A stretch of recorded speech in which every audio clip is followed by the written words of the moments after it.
vinegar or some chili sauce. But that's about it. Now, if you want to talk about some ingredients in food, you can say it has beef balls, star anise or star anise, ginger, cinnamon, tart onion, so tart that means birds, cloves, cardamom pops, and of course hot fish sauce and NMG.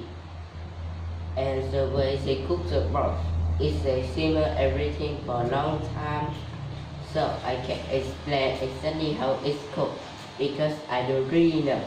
But what I can tell you is that they put many ingredients in a large pot and they simmer it a long time to pour out of the flavor. Alright, so let's move to the central Vietnamese food. So central Vietnamese food is known to be spicier and bolder in flavor than the north and the south. Now, the dishes are also more complex because in the central area is where it used to be the imperial capital of Vietnam, like the old capital, and royalty lived there. So they would make the dishes more intricate and complex, and they would also be smaller service because in one meal they would have more smaller dishes. Now the dish we will talk about from the central area, you can probably guess it bún bò Huế. Now the secret in this dish is the broth. The broth is spicy, sour, salty, and umami, and is a symbol of the bold nature of the cuisine in this area.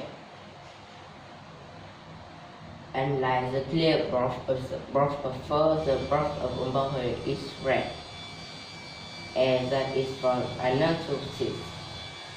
So this dish can be seasoned with lemongrass, shrimp paste, and the meat is usually marinated with shank. Also, they can put in the pork nuts or tails, and the one special ingredient is pork blue cubes.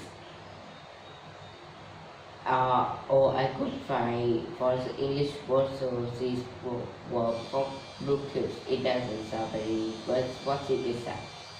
Now, the noodles are called rice fromage noodles. So, if you're wondering what is bún in English, it is fromage noodles or rice fromage noodles. You can eat it with vegetables and herbs on the side like basic and sliced banana blossom is broth. And the chili paste with bún bò Huế is so spicy. I wouldn't call this chili sauce, but because it's more thick and it's not like a liquid. So I would say it's more like chili paste. Now let's move to the southern Vietnamese food. So southern Vietnamese food is usually sweeter because they use more sugar and coconut milk in their cooking. And there also is more herbs and vegetables because of the warm climate. And the Mekong Delta, which is very first area where they can grow a ton of agriculture. So there are also a lot of seafood because again it's close to the Mekong Delta rivers and it's near the coastline. For the special dish of the southern Vietnamese food, can you guess it? If you guess contempt, then you are correct. In English, contempt can be called broken rice. This actually has a pretty interesting history, which is back to today in the late 19th century, actually in the late 16th. The farmers would be because there was enough food rice to go around, or it was too expensive. So what they did was they ate broken rice. And broken rice were byproducts of the dry milling process. The process of making rice would increase mostly food grains that we see today. But byproducts was also made of the broken rice that were kind of set aside. so the broken rice became more cheaper. And some people thought it's still right, we might eat it. This dish started to become more popular and then later on, they started to modify this dish to suit the taste from France, America, China, so they add grilled pork, which is that we often see is like a grilled sliced pork, and also there is steamed omelette. So steamed omelette is basically steamed egg. I saw online from people steamed egg meatloaf, but egg meatloaf doesn't really make sense. I would just go steamed egg omelette. So now to come from broken rice, people have to purposely broken the rice in order to the rice lighter. Some of the main ingredients of this dish are pork chop, thinly spread pork rib with roast fried powder. So if you were wondering what is the name of the powder on pig skin, it's roast fried powder. And again, so steamed omelette or steamed egg meatloaf. And on the side, there are some vegetables like tomato and cucumber, and also you can garnish it with ingredients.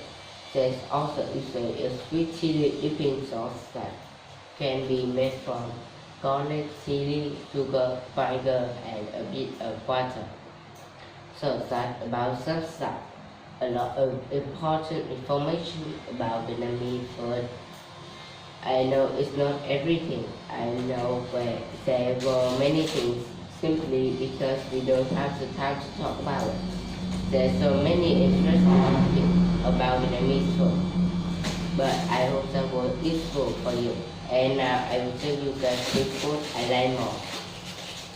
Ow! If it's Western food or Vietnamese food, and the answer it depends, right? Sometimes I want to eat Western food, sometimes I want to eat Vietnamese food. Now, one thing that's really great about Vietnamese food is that it's light. You can eat a lot of food and won't feel sick. So personally, I can eat pho every day, and I do eat pho every day for lunch and go to the same restaurant for beef pho. I don't even have to say anything, but because they sometimes if I want to eat something that is heavy, that will make me feel really full. So I will eat some Western food. And for me, it's not the Western food, but any international food really. I love Indian food, Mexican food, American food. I say so as my favorites. Greek food is really good. Italian food, for Vietnamese food, I eat most often. But sometimes if I want something really rich, I go for Western food. And again, one thing I really love about Vietnamese food is you can eat it and you're not going to sick. You don't really have to feel bad because it's really that you can eat and you will be in a full coma after you eat. So guys, that is for this podcast. I really hope it was useful for you. Don't forget to download the app PDF in the description below so you can review all of the books I said today. And you can read the change word background. If you want to keep learning, click the link up. They will see you in the next video. Goodbye.